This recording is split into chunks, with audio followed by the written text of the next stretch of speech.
to A Well-Designed Business. My name is LuAnn, and I'm so glad you found this podcast. Together with my husband Vince and our partner Bill, we have grown our company WindowWorks from the ground up. So I know and I understand the challenges you face in running your interior design business. I also know that your talent alone isn't enough to ensure your success. So on this podcast, we talk about strategies and practical steps to help you grow your business. But make no mistake about it, we have our share of fun here too, mixed in with those aha moments that I love so much. This isn't fluff. Nobody has time for that. Whether you are a new interior designer or a seasoned designer, I am here to help you create and to manage the kind of interior design firm that you dream of. It's straight talk and it's action. Are you ready? Let's get started.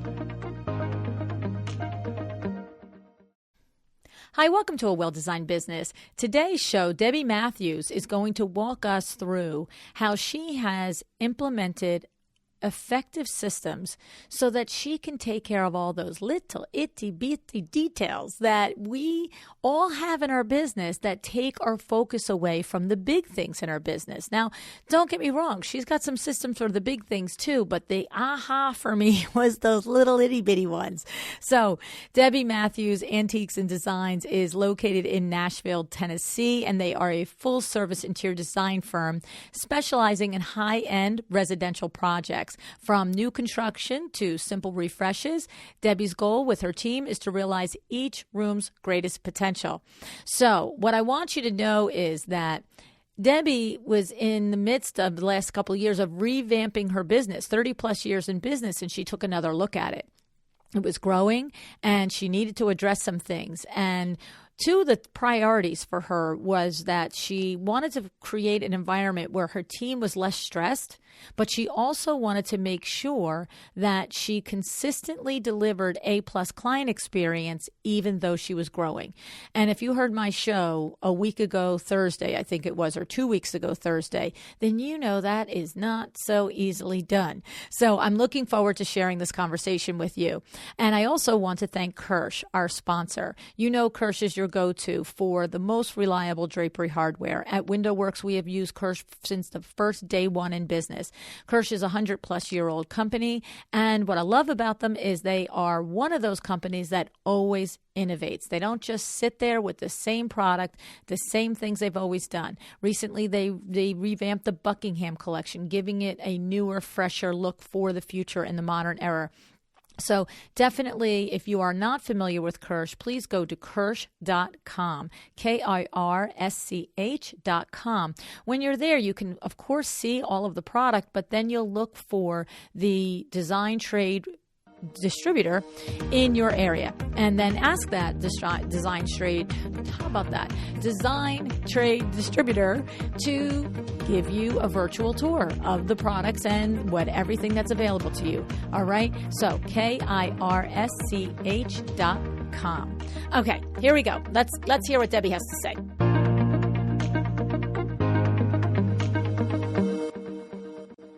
Hi, Debbie. Thanks so much for joining me on A Well-Designed Business today. Hi, LuAnn. Debbie, you have got yourself a nice little business on your hand, actually two businesses. We're going to talk about that a little bit. You have, as we described in the introduction, you have an interior design firm and you have an antiques business. But, you know, it's so funny because I often describe to you guys when I'm talking to you on the podcast that when someone will reach out to me and suggest an idea for being on the podcast, there's usually like this one line that I go, that's it right there. That's the money line. Just say yes. Invite them on the show. And you had a money line, and your money line was, as my business grows, it does not mean that my plates get larger. And I was like, oh, yes, I need to know some of this. So, Deb, tell us a little bit about what that sentence means to you, and then we're going to break it apart on how you actually apply it in your business. All right.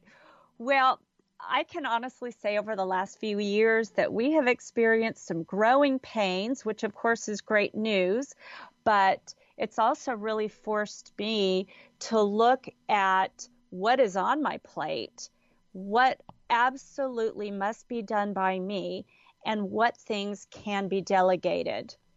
And, my husband constantly reminds me that there are only 24 hours in the day, and he would find me reconciling the business account on the weekends and looking at Instagram in the evening. And he said, something's got to give. So it really came down to what must stay on my plate and what can I outsource. And I'll tell you, LuAnn, the biggest gift I've ever given myself is when I outsourced our bookkeeping and accounting services. That was something that I really didn't enjoy, and I did find myself working on the weekends to complete. So finding somebody who could take that off my plate was just huge. And the thing about that is that, first of all, if I had a nickel for every time the VIN man said to me, what the heck? Something's got to give. What are you doing now? I mean, I wouldn't have to do another blasted thing. I just have all those nickels in the bank and retire. Okay. So I have complete empathy for you and your husband, for you saying to yourself, I'm sorry, somebody has to reconcile these accounts. Somebody has to talk to these people on Instagram, right? But at the same time, him looking at you and saying, hello, life, wife, what are we doing? Right? Exactly. You're right. Yeah. So no, I get it. And of course, I've personally made great strides. I recently mentioned it and had a big conversation with my productivity coach, Amber De La Garza, on the show recently. So we've all learned LuAnn's aha moments. But the thing about it is I love the idea of outsourcing the bookkeeping. I do, especially because, it's not your, where your time is best spent. But I have had many conversations with interior designers in real life and on the podcast that when we outsource it, we still have to monitor it. We still have to be the master of the domain of it because crazy stuff happens out there. So first tell us, how did you find someone to outsource it? And I don't necessarily mean that you have to share the reference of who you're using. It's not that. But where did you go? Because that is a question I get a lot. Like, where do I find a good bookkeeper? So how did you do that? And then you'll tell us about how you monitor it. Absolutely. Well, we actually use a software program for our design business called Studio Designer. And so one of the first things we did is we reached out to Studio Designer to find out who they might recommend. We were constantly contacting the Studio Designer helpline, asking, how do we run these financial reports?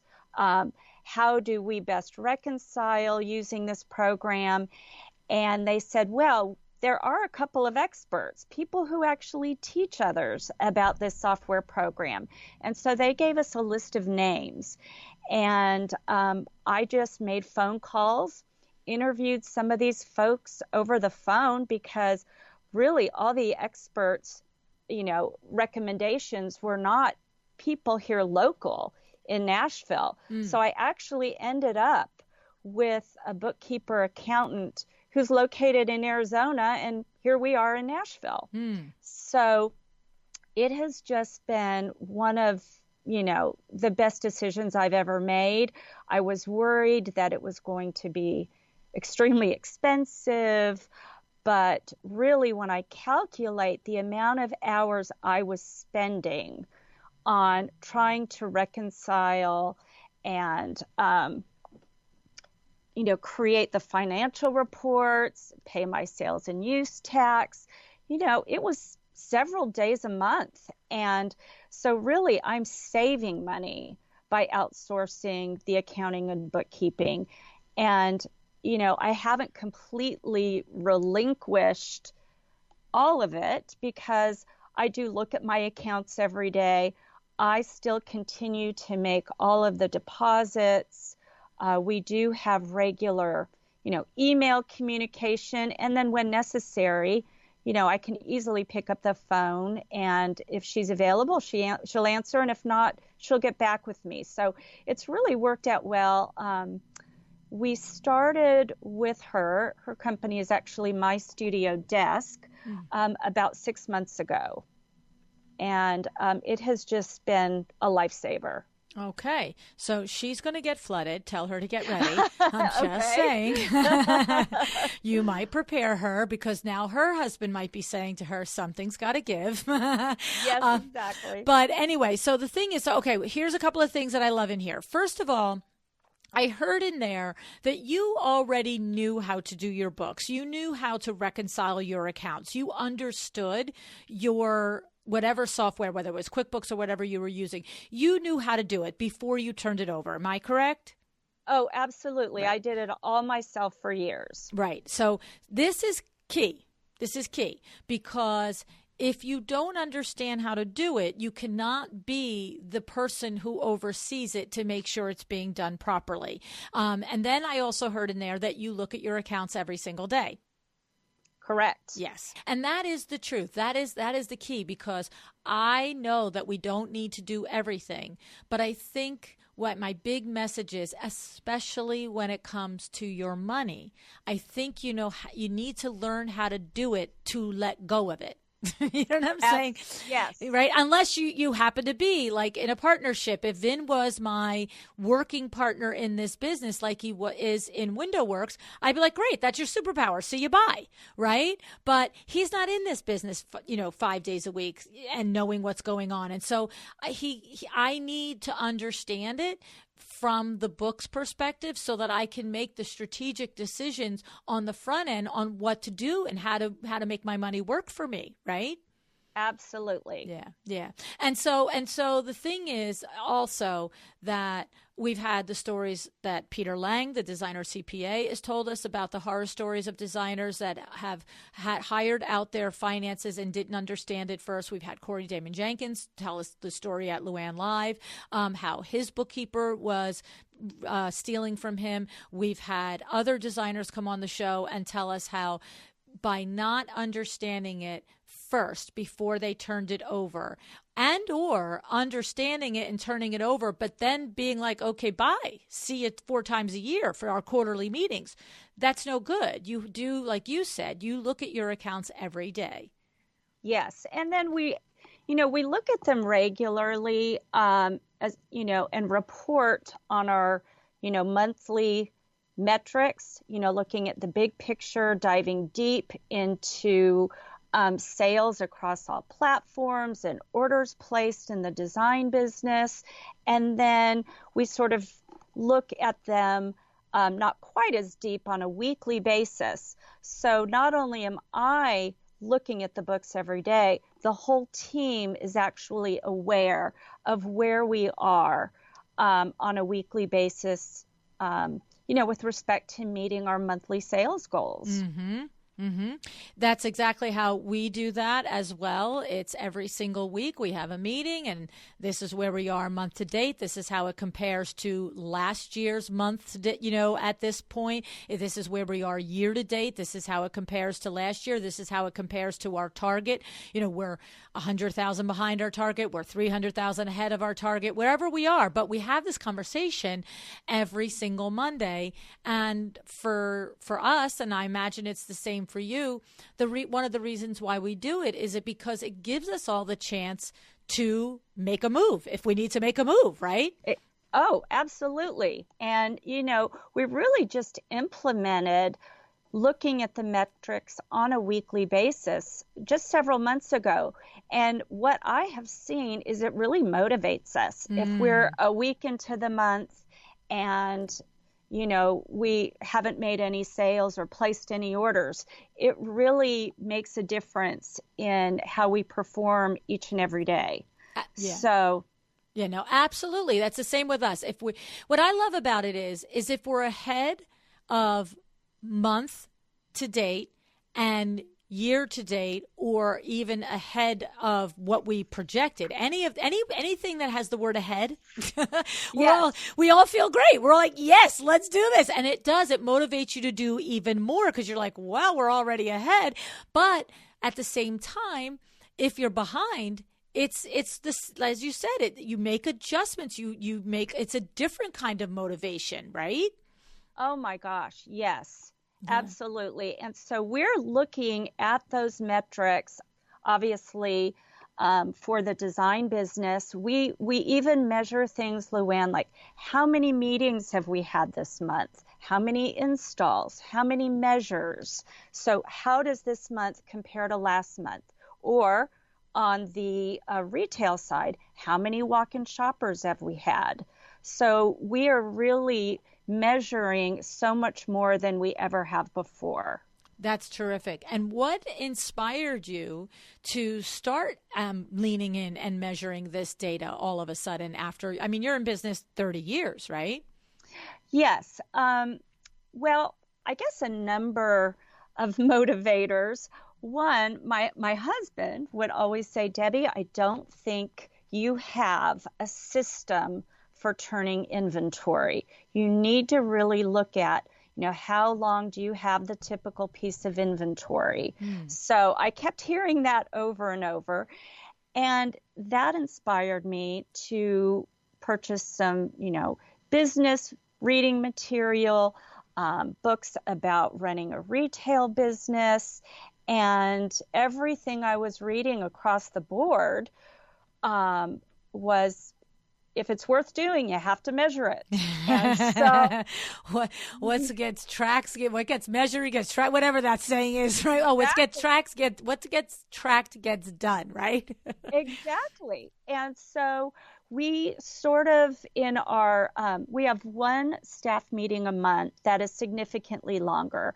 And that's where we actually sort of research how to do maybe one aspect of the business better. And I typically assign that to a different employee. And so in one of our deep monthly dives, we sort of researched, what else can we track? What information do we need? And so that's what prompted us to start really keeping track of how many meetings have we had, or how many photo shoots, how are we spending our time? And does that translate into being more profitable the more client meetings that we have? So again, we've made a lot of changes over the last couple of years, and I think it's just because our business has grown, and we're realizing that we just have to be more proactive instead of reactive.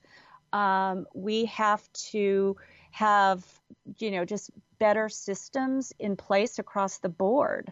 One of the books I was reading talked a lot about being proactive versus reactive, and how you should be spending a lot of your working hours on systems that allow you to be more proactive. And so that's really what I've tried to focus on a lot over the past year. And it really has just made a huge difference. So, everybody's thinking, what book? Exactly. Well, it's kind of funny, LuAnn. I've read both of your books, and I've taken notes. I've underlined, highlighted. They are so well used, and just have learned an incredible amount. I'm always citing things from your books at our staff meetings. But, I've also read the E-Myth, and I still always come back to that. Yes. Because it really sort of sets the stage. And that book prompted me to make my business so that if I'm not there one day or a week, the business will continue to run in a fashion that I am comfortable with. And so, that's prompted us to have a very specific daily checklist.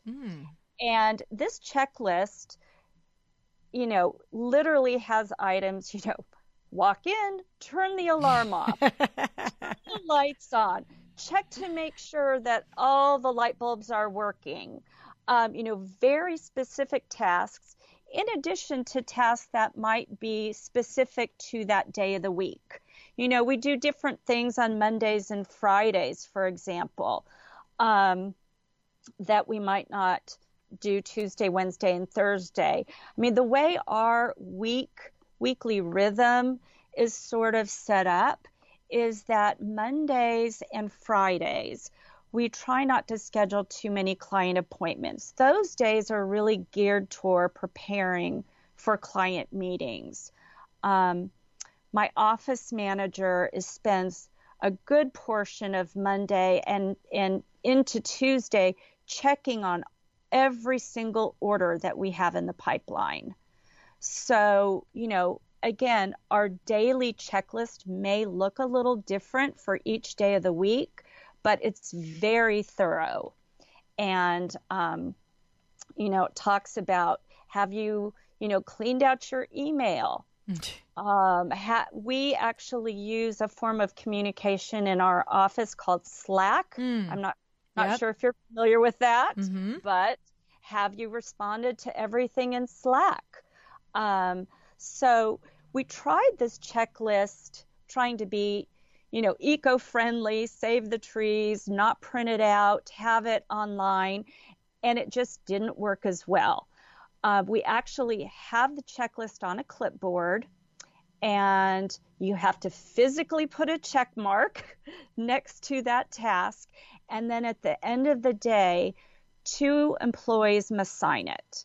Wow. And so that really holds us accountable for completing everything that's due on that day. And it's just made a huge difference. So let me ask you a question about this. So is the checklist specific to each, I would think that each person in your firm has a checklist that's theirs. Like everybody doesn't need to turn the lights on, the alarm off, right? So is it a generic checklist that as long as somebody turns them on and turns it off, it's checked off? So tell me about that. Yes. So every employee is assigned a day of the week. One employee, since we only have 4, is assigned 2 days of the week. So you're right. We're not all scrambling to turn the lights on. I did it. Exactly.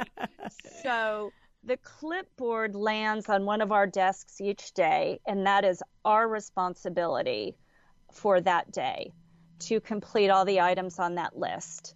And, I think it's really important to have that accountability, to know who is responsible for that task.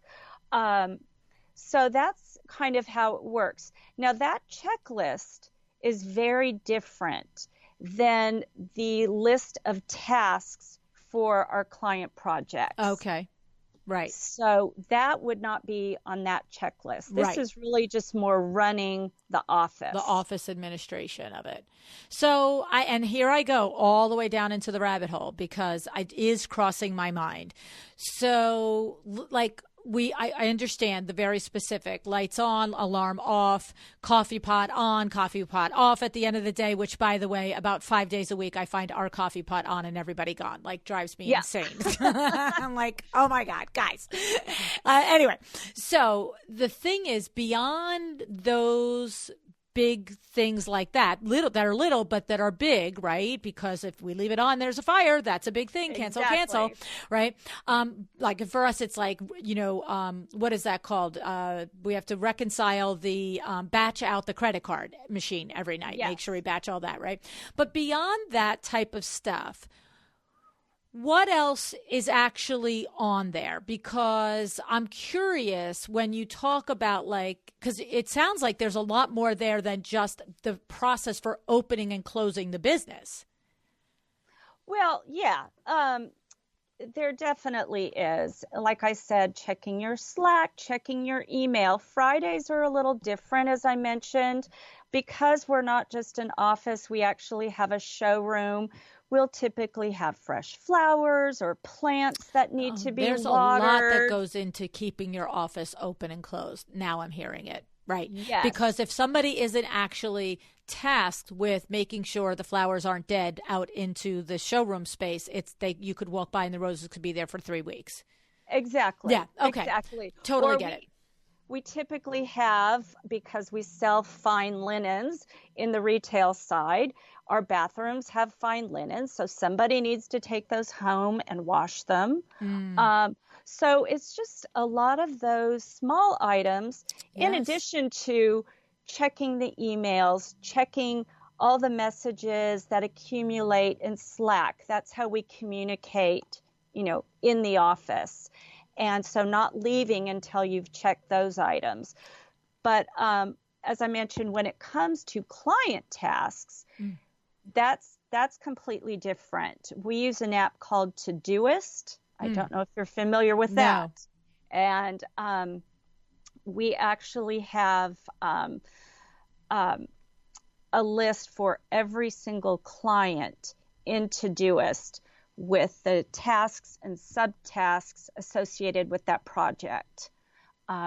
So that's a completely different list. Okay. And that's, yeah. And is that like Asana? Because I know like Sandra Funk, she uses Asana and she has every single thing in Asana from hello to thank you so much, here's your strawberries and champagne, the job is done, in Asana, that literally every single thing. And what happens is when a new client comes into her process, she does duplicate, and it basically populates it all for the next client, so that at any given time, it's almost like the whiteboard that you might have, and you'd say, okay, these 3 clients are in discovery, these 3 clients are in, expediting, these 3 clients are in installation phase, and it just happens all electronically. Is that what you have for Todoist too? Is that the same sort of mechanism? I would say it's similar, but it's not exactly the same. All of our projects are so different. I actually think what you're describing to me sounds like something I would love to look into.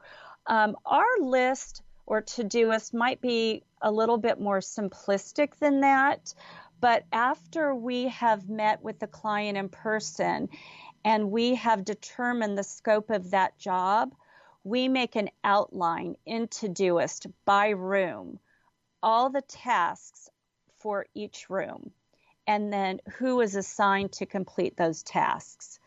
And so we have that list of client projects in alphabetical order. And so when we have our Monday staff meetings, we say, let's run the list. Okay. And that is looking at all the client projects in Todoist and updating, what was accomplished the week before, who was assigned, the specific tasks for the coming week. Okay.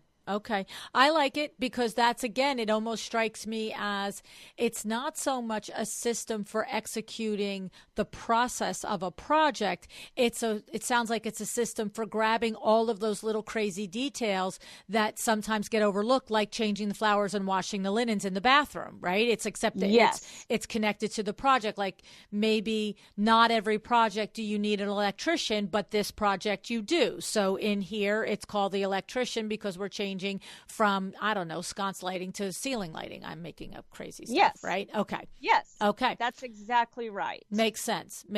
I love it. Okay. So awesome. All right. So now you come by this information through the E-Myth, through a prodding of your husband and encouraging you. I think I noticed that you also are part of EO, and is that impactful in this in some way, or that's impactful but in a less degree to this whole process and this evolution of your business?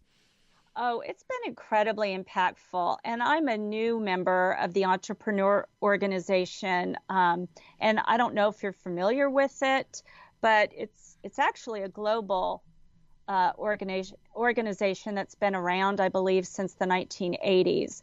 But a good friend of mine in Nashville, who's a jewelry designer, I was just chatting with her and sort of bemoaning the challenges of being a solo entrepreneur. And she said, "Oh my gosh, Debbie, I've got the answer for you." She said that she had joined the Entrepreneur Organization 4 or 5 years before and how it had positively impacted her business. And really, at the heart of this organization is coming together in small groups, really peeling back all the layers, our Facebook and Instagram persona, and really getting down to who we are at the core, because that totally impacts how we run our business. You know, what our confidence level is, what our fears are, having a group of people that we can sort of let it all hang out, talk about what our insecurities are. And so we are in these small groups. My group has 6 other members, and we all get to know each other's businesses intimately.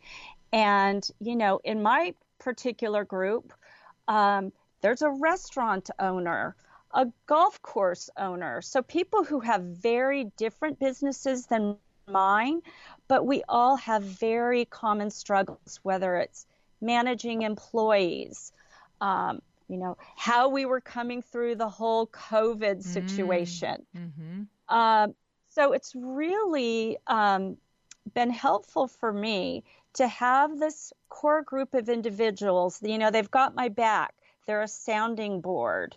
And we come together once a month for about 3 or 3.5 hours. And we've got homework assignments that we have to be accountable for. And so it's just this priceless opportunity to get to not only know these people, but to also share experiences about our businesses. I love it. It's so valuable to have that opportunity to, as you said, bounce your ideas off of somebody and to have somebody else take a different look inside your business. And there's no question it's valuable to have business coaches that are in your same field. So whether it be Terry Taylor or Sandra Funk or Tracy Connell, any of these women are so skilled at teaching designers how to do their business because they know from the inside the actual challenges. But I also like the value of having somebody outside. So for instance, I'm outside even though I'm inside because but the outside part is I don't really know exactly. I can't tell you how many times we've learned something in a conversation, myself and one of the designers that I'm working with, because I just keep saying, I don't get that. Say it to me again. I don't get that. Say it to me again. And ultimately the aha there is if you've got to explain it to me 5 times, guess what, sweetie? Like your client that has never worked with a designer is not going to get it. Right. So that's, I'm sure, is sort of, you know, the value there too. Because you come to the restaurateur as a consumer and his great idea, you might think and look at him and say, I don't know, that doesn't sound so fabulous. and he thinks it's a great idea, right? And so that's a great way to just check yourself that you actually are coming up with ways that do serve your potential client, right? Oh, absolutely. And I mean, we all have our blind spots. Yes, that's a good way to put it. Right, right. And so it's just interesting to see how over time this group of people gets to know you so well that they can point out these blind spots. Like you're doing it again, Debbie. Exactly. We all have these patterns of behavior and they translate from our personal life into our business life. And so anyway, so far it's just been an invaluable experience. And there's also lots of continuing education offered through the entrepreneur organization, chances to network.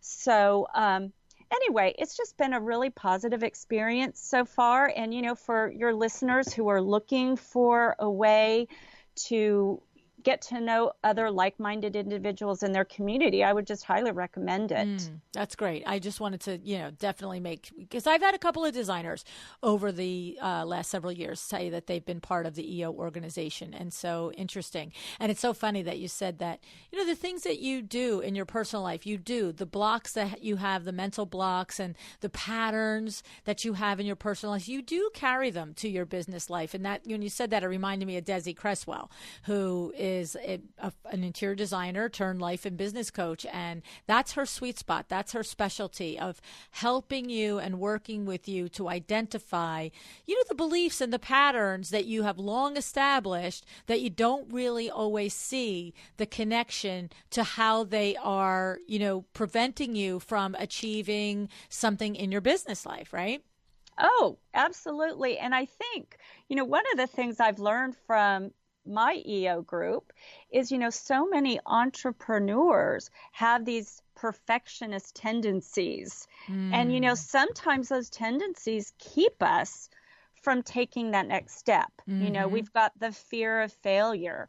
So it is really helpful to have at least somebody who can be that sounding board. Absolutely. Absolutely. I love it. So let's talk a little bit more. I know that our friends listening are going to want to know a little bit more about the structure of those days, the time blocking days, in regard to the design process and how you run the design business that you have. So you mentioned that Mondays and Fridays are reserved for more preparing for client meetings. That's so funny because at Window Works, we're the same way. If we're going to avoid sales appointments on any days, it's going to be Mondays or Fridays. That's so funny. And so you're saying that on Mondays, you're really gathering all the information, the statuses, what's going on, so that when you are probably client-facing, whether it's Tuesday, Wednesday, or Thursday, the information is top of mind, right? You know exactly where the project is. Yes. And so we typically schedule all of our major meetings Tuesday, Wednesday, and Thursday. As I said, Mondays and Fridays, we try not to schedule lengthy meetings. Sometimes we will, make an exception and, put in a shorter meeting or something we need to follow up with a client on. But the majority of our large meetings are scheduled Tuesday, Wednesday, and Thursday. We now have a tray so that when we have worked on, say, client Smith, as we begin to make spec sheets and proposals for that client, we put them all in a tray so they're absolutely ready for the meeting the next day. We also have client bags, and that's where we keep the fabrics or the finishes that we've chosen for a project or the tile samples. So we pull the bags the day before. That's one of the things on that daily checklist. Have we pulled all that information so it is there and ready for that meeting the following day? It used to be before we were as organized, we're like, somebody grab the bag, Somebody get a bag, put the crap in the bag. I know. So now we don't leave the night before until we have every bag pulled, every document ready for the next day's meetings. And that has just been, an incredible change in our systems. And, we're just not as stressed. Yeah. When you have that already the day before. So as I mentioned, we typically have our larger meetings Tuesday, Wednesday, and Thursday. There might be an install on one of those days. I love it when I'm able to have my installs on Friday. That doesn't always work, but, we kind of do give the client, and then of course my drapery workroom, a little bit of say in that process about when those are scheduled. But typically we shoot for Fridays for an install. And so that gives a little bit of definition to the week. And then photo shoots are, again, that would be great if they could be scheduled on a Friday. That's not always the case. But that's always our goal. That's nice. It gives you, there's just, we're almost sort of like preschoolers sometimes, right? If we kind of just set it up, we know what to expect, we know where to go, it just feels better. And of course, we can be like preschoolers. If it has to change, we can throw a hissy fit, right? But we move on. Yes, absolutely. So we know the rhythm of the week, Right. and there's just a comfort in that at this point. It's almost like you're somewhat on autopilot. We've got this system. We pull the bags. We put the information in the tray. We're just ready to go. When we meet with a client in our office conference room, we always have one of our little monogram napkins with a glass of ice water. We just have, a system in place. And so the client knows what to expect when they walk in the door. And so I think all of those little details just make a difference. I mean, we promote ourselves as being a luxury interior design firm. And so, we want that experience to start from the moment that client or shopper walks in our front door. So what I love about this is, it's so funny because you could poo-poo the very specific, finite list about the office management, right? You could say, well, do I really need to tell people to turn the lights on and the alarm off and to, take the dead flowers out of the showroom? But the truth of the matter is you do when you get busy and you grow. We're not talking about a firm that's going to have 4 clients a year and is on its way. It's rising, it's growing, and maybe you're searching for your first 100K or 200K in business. I'm really visualizing and thinking about WindowWorks in this regard. And this is where I'm thinking, oh, we need this little thing because we have the showroom administrator has her responsibilities that surround a lot of the things that you discussed, Debbie. They, the lights, the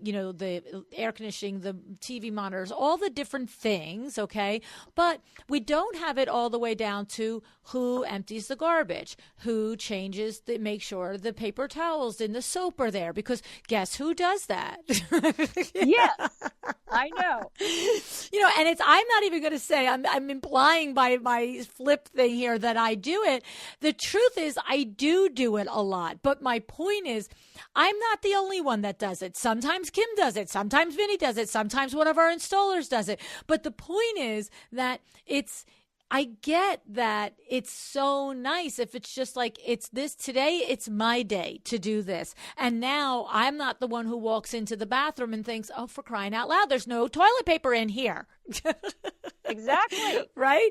And then when I take it to the level of what you just said, that you're a luxury interior design firm. And so when you think about your client coming in to have a meeting, and you think about that your firm has grown to the point that you're busy and all of these things that seem so easy when it was 1 or 2 of you now are the littlest details that go by the wayside. But when your client comes, because you have all of it to a system, now you're not wondering, like you said, the big rocks are the samples and the spec sheets are pulled, but you're not thinking, oh my goodness, when's the last time anybody checked that bathroom? The client's walking to the bathroom, right? It's like little things like that really do portray that feeling of, we've got this, down to the napkins, down to the fresh flowers, down to all the details. And really the reason why I'm taking such a big moment with this is because I get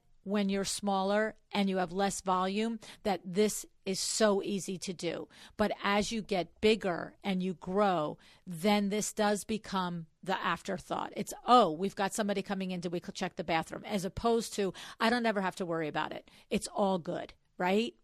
Oh, absolutely. Yeah. I mean, those are the things that would just cause me such stress. Yes. And now I don't worry. Right. Because we have got this. Right. We've got systems in place and I don't have to worry about it. Yeah.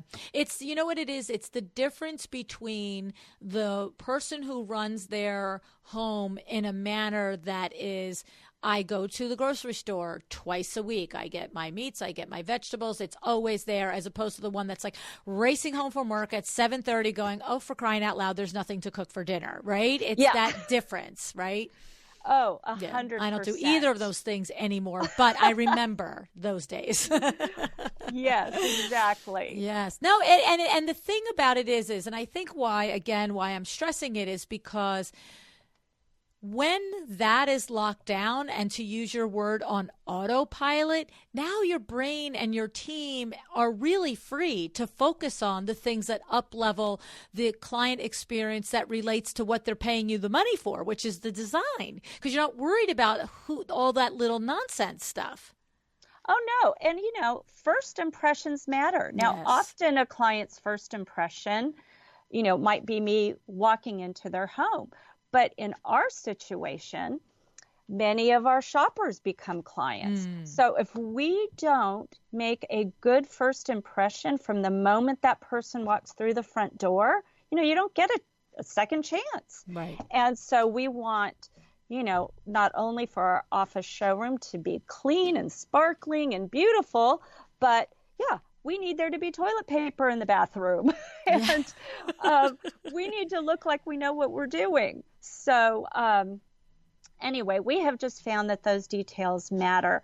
And we do hear it over and over again from the people who walk in our front door. They're just saying, oh, wow, I didn't expect all of this. We're sort of in an obscure building, but then when they walk in that door, you can just hear them sort of pause. So it's really fun to be able to create that experience for somebody. Yeah, I love it. I love it. It's just one of those things that just the efficiency of it going on autopilot. That's the key, right? It's just knowing that it's handled so that you can really put your energy and your mind to the bigger tasks. So good, so good. Now, before I let you go, so we talked about a big rock, which is the bookkeeping and making sure and the process for understanding how to do that. And then we talked about these other types of things. Is there any other area that you can think of, Debbie, that you say, oh, no, I have to tell you this other thing that doesn't live on my plate and how I came across it and how I managed to do it and how it's changed my, helped me grow my business? Anything there? Well, one of the things I feel like I do need to share with you is at every client meeting, I'm typically there along with one of the other designers. Mm-hmm. And we decided that it would make sense to take minutes at every client meeting. And so I'm not the one taking the minutes. I'm usually the one leading the meeting. But the designer with me is taking minutes. At the conclusion of that meeting, she types up the minutes with a meeting start time, a meeting end time. She lists all the things we've discussed with the client. She says, the client liked sofa option 1. She liked this fabric on it. We might even, take photos of the sofa that she liked, scan in the fabric. When we are able to summarize everything that went on in that meeting and then send it to the client and just say, here are our notes from the meeting. Please let us know if this is how you remember it. Let us know if we forgot something, because I have found in, years of this business, the greatest mistakes come from miscommunication or misunderstanding. So if we can ward that off on the front end and just say, I want to make sure that we're all on the same page here. We all remember what happened in this 2 hours the same way. So we basically email those meeting notes to the client, and then they email us back and say, yes, those notes look great, or maybe I'm second guessing this. It actually ends up being a time saver because we get immediate feedback. We know if the client is wavering on something, and it just lets us know, okay, we're all on the same page. And so that, is something that we've tried out this year, and the clients love it, and I love it. And I think it is I mean, it has just prevented so many problems. I have to say, I love, love, love this. Again, this is like your little superpower here, Deb, is that you are consistently figuring out a system so that little tiny things don't become big problems that derail someone's impression of us or the process in the project or the outcome of the project. It's really the same theme throughout. It's by having that clarity immediately following the meeting, you right away find out, oh, I'm sorry, we put it down that we were going to put sconces in your dining room and you want whatever in your dining room, right? Because sometimes the conversation does go around in a circle and one person ends up thinking one thing and another person ends up thinking another. So good on you. Do you have a, is it a non-negotiable that the person responsible for the minutes has to do it within a set amount of time, whether it's 1 day, 2 days, 3 days, 1 week? Do you have a time limit on that? I don't really, but it has just evolved that as soon as the meeting is over, the designer who's been with me immediately compiles the minutes. And then she sends them to me in Slack for my approval. And typically this happens the day of that meeting. And it immediately gets emailed to that client because we really don't want a lot of time to lapse. No. We want that client's input right away. And it has, like I said, it has paid off in spades because it gets that client thinking. And like I said, if they want to make any changes, they respond right away. Mm-hmm. So it's one of those systems that has completely surprised me in, how efficient it has made us. And now the clients just understand, they look forward to it. And I think it also, lets them know that they don't have to sit there and, write copious notes during our meeting. They can be a little bit more interactive with me, knowing that they will get these notes at the end of the day. I love it. I think it's outstanding. It's such a great practice. And of course, your team, has obviously just understands the importance of it. So they don't have to be told that it's done within a certain period of time. They understand the value themselves in doing it. And it occurs to me, I'm not super tech savvy, but it occurs to me that there are probably various apps and tools that those notes could be taken electronically in real time, and then maybe that conversion even is quicker. I'm thinking of Jenny Madden Interiors. She's a designer who always takes terrific notes on her own during every meeting I've ever been present with her on, and she always was doing them on her iPad. And I remember thinking to myself one time, I couldn't do it that well on the iPad. That would take me 20 times longer and give me my pen and paper. But, there are ways that if you are tech savvy, I'm sure in addition to just writing with a stylus on an iPad, there's probably other things now. And we'll probably get tons of emails of people telling me those things. So I would love it if there are, that you just put it right in the comments on Instagram for this post, for this show. That would be awesome. So then this way everybody gets the information and not just me. So, listen to me, Deb.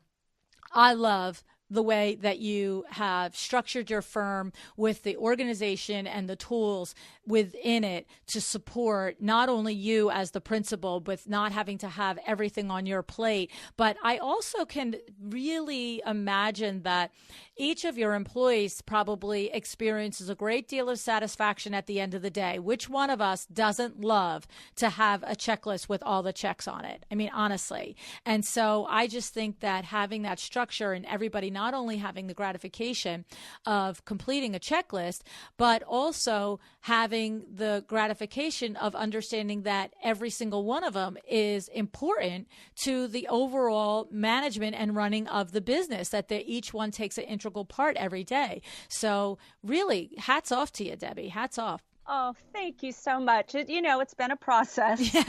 And I don't think we actually ever really arrive. But what I do know is the business is running so much better than it did a year or even 2 years ago. So I feel really proud about that. Oh, I love it. And the other testament is that it's a 30-year-old business and, you're learning new tricks. And I am right there with you on WindowWorks, almost 40 years. And you've just taught me some tricks. I think we're going to get some clipboards and some two-person accountability. All right. Good. Awesome. Well, thank you so much for coming and sharing all of your time and your energy and your information with us today, Debbie. All right. Thank you for having me, LuAnn.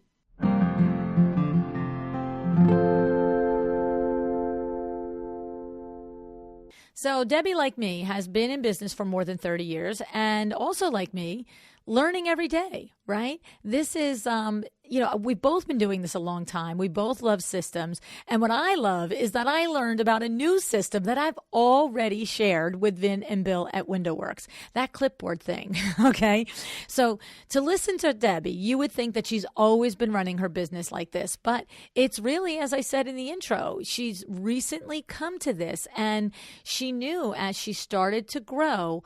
And when you grow, that's when, if you don't have that solid foundation of systems, that it's going to stress everybody. And I'm so glad that she recognized it and she made some really good key changes in her firm. So let's recap some of the things that she's done.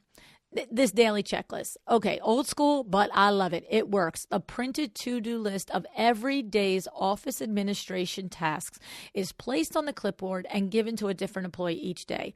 I love that they can't leave if they haven't gotten it physically checked off and reviewed by an additional employee.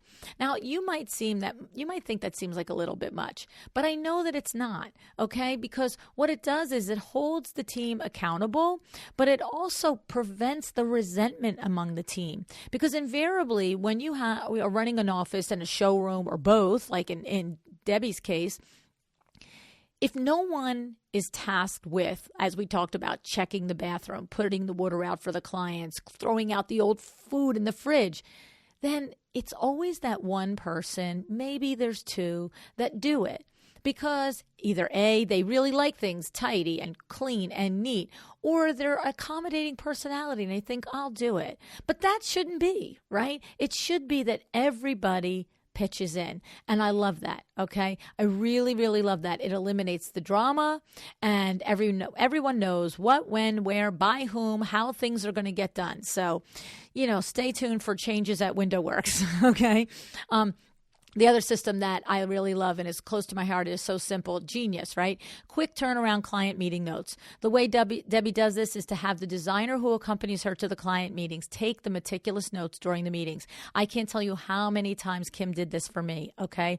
These are the ways that you capture that information that everybody agreed on in real time and sending it back right then, right that day, the next morning, makes it so that it's fresh for you, fresh for the client. And this is how you avoid mistakes, quite frankly. All right. And then I also love that the team prepares for the client meeting the day before. Okay. All the samples are in the bag. All the spec sheets are put in a tray. Everything is ready and buttoned up. So everybody can go home without thinking, oh, did I do that? I got to remember that. How many times you do that? When I get there tomorrow morning, I'm going to this. Okay. This is why I have to love the Vim man. Because you know what he does? He writes a little piece of paper and he literally puts it by his keys that sit on a specific spot every single day. It's not like one day here and one day there. And that paper goes under his keys. And he will hold that paper between his finger and his thumb until he completes that task. It's crazy. I mean, I'm legitimately, if he goes to the store and he goes to here, it's like right there. And then when he does it, he crumples it and off it goes. And I've made fun of him, but he rarely forgets things. And guess who sometimes and often does? And he always says, too bad you don't have one of those little white pieces of paper with a note on it. So I love it. I love it. You got to do whatever you got to do to make sure your stuff gets done. And Debbie really has implemented some great things. So yay on you, Debbie. All right. The other thing I want to just mention is You know who has put some really great things together for you too, is that's J4 Living. All right. When you go to J4 Living and you go to the website, they have real-time inventory, real-time shipment tracking, memos and in-stock orders going out within a day in most cases. Okay. Not to mention the best part, the finest collection of handmade one-of-a-kind rugs. You can select from the thousands that they have designed, or you can custom design your own, special just for your next client. Go to jaipurliving.com/LuAnn, JAIPUR living.com/LuAnn. All right. One other thing I want to share that I really was impressed with Debbie is that she finally has taken a lot of the stress off of her by outsourcing her bookkeeping. Okay, she did this just 6 months ago.